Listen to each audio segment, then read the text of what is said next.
Why it sucks to be a Jedi Master.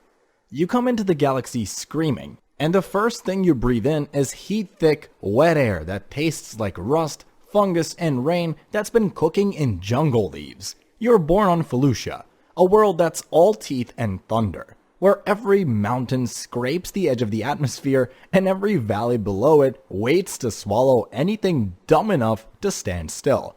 The rivers don't meander, they rip. The trees don't sway, they hunt. The wind doesn't whisper, it screams. And that's just the weather. You live on the ridges, high up where the storms can't quite reach you, but the beasts still can. Your people, the Molari, don't raise kids the way other species do. They don't really raise them at all. They test them. Trial by survival.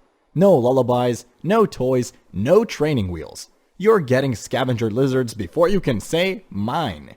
You're walking night patrols before your knees stop wobbling. You don't get a childhood. You get a knife and a warning. Keep up or don't come home. Even then, before you know what the Force is, before you know what the Republic is, the way the wind dies before a predator strikes, the way your mother tenses right before your father speaks, the way danger doesn't always roar, sometimes it watches, still and silent. So when the sky breaks open and silver ships come sliding through the clouds like falling stars and forget how to crash, no one in your tribe runs. They just wait, because they know who those ships are for. They're for you. The Jedi don't knock. They don't smile. They don't explain anything. One of them just walks up, calm and confident, and says, "You are strong in the Force. You have a greater destiny." You don't even know what destiny means, but your mom's grip tightens on your shoulder and your dad doesn't speak, and the elders start preparing your things, even though no one asked, even though you didn't say yes, because it doesn't matter. You belong to the Jedi now.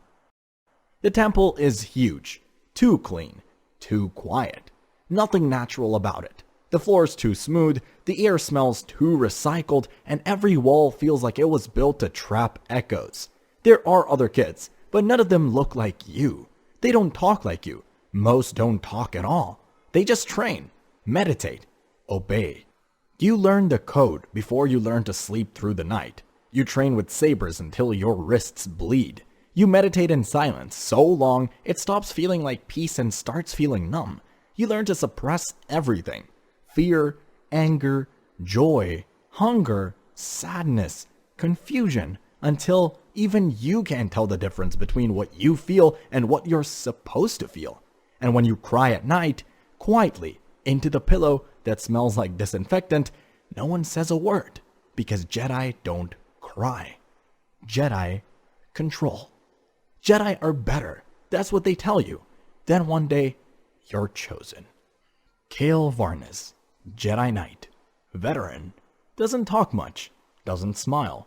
His boots are worn. His robes are always a little dusty. He doesn't pick you because he sees potential. He picks you because you're next in line.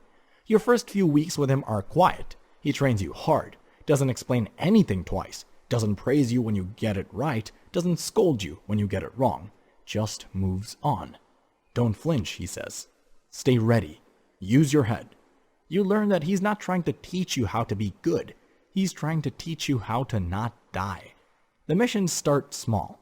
Recon, escort, diplomacy. You expect peace talks. You expect to help. But you learn quick, Jedi don't always bring peace. Sometimes they bring ultimatums. Sometimes they deliver threats. Sometimes they clean up messes without asking who made them. You watch Kale talk down warlords without drawing his saber. You also watch him strike down a man who hesitates a second too long. You're told it's for the greater good.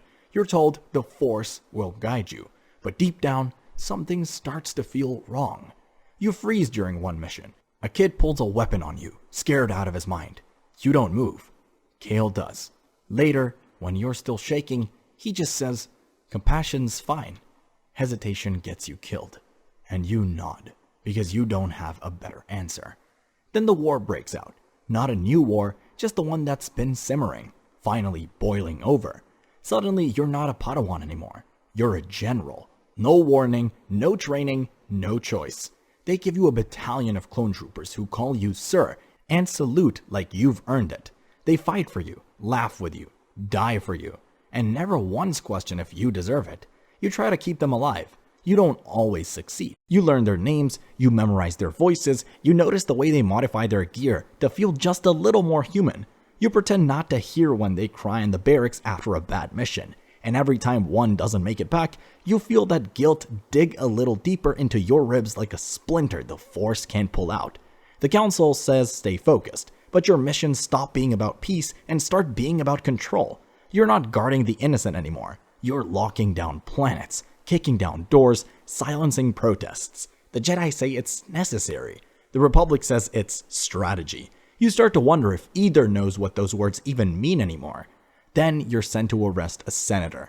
He's leaking Republic documents, calling out corruption, helping refugees. The Order calls him dangerous. You expect weapons. You expect a trap. What you get is a man handing out blankets in the rain, feeding kids from ration crates, and looking at you like he's more sad than afraid. If you're here to stop me, he says, maybe you're not who you think you are. You freeze. Kale doesn't. Afterward, no one asks questions. You write the report, you leave out with the kids. And then it happens. Order 66. 1 second you're mid-mission, troopers at your side, friends behind you. Next second, they open fire. No hesitation, no warning, just blaster bolts and silence, and the sound of Kale's body hitting the ground before his saber even lights. You run, not because you're brave, not because you're strong, but because that's all you have left. You hide. You bury your lightsaber in the mud of a backwater moon. You burn your robe in a cargo hold that doesn't ask questions. You change your name. Then again. You live in scrapyards, port bars, underground bunkers. Places where no one looks you in the eye long enough to ask you what you're even running from. You stop trying to feel the Force. You stop trying to feel anything. You survive, because that's what you've always done. But it's not the same. It never will be again. You don't know how many years pass. You don't stop counting.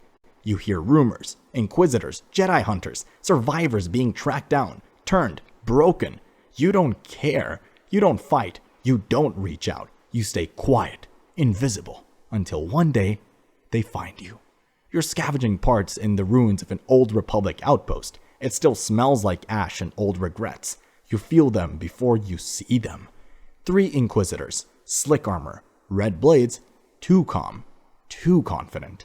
You say, I'm not a Jedi. They smile. The saber flies to your hand like it never left. The Force rushes in like an old friend you barely remember. You fight, not with grace, not with style, with anger, with memory, with everything they took from you. The first one goes down fast. The second one pushes harder. You're slower now, older, hurting, but you win. The third one waits. You try, you lose. You hit the ground hard. Your chest is on fire. The sky above is soft and blue, the first honest sky you've seen in years. And in those last seconds, you don't think about the council, or the temple, or the war. You think about the jungle. You think about Kale. You think about the clones laughing over cold rations. You think about the life you might have had if anyone had just let you be a person instead of a symbol. You smile, because maybe, even if it didn't matter in the end, at least now, it's over. That is why it sucks to be a Jedi Master.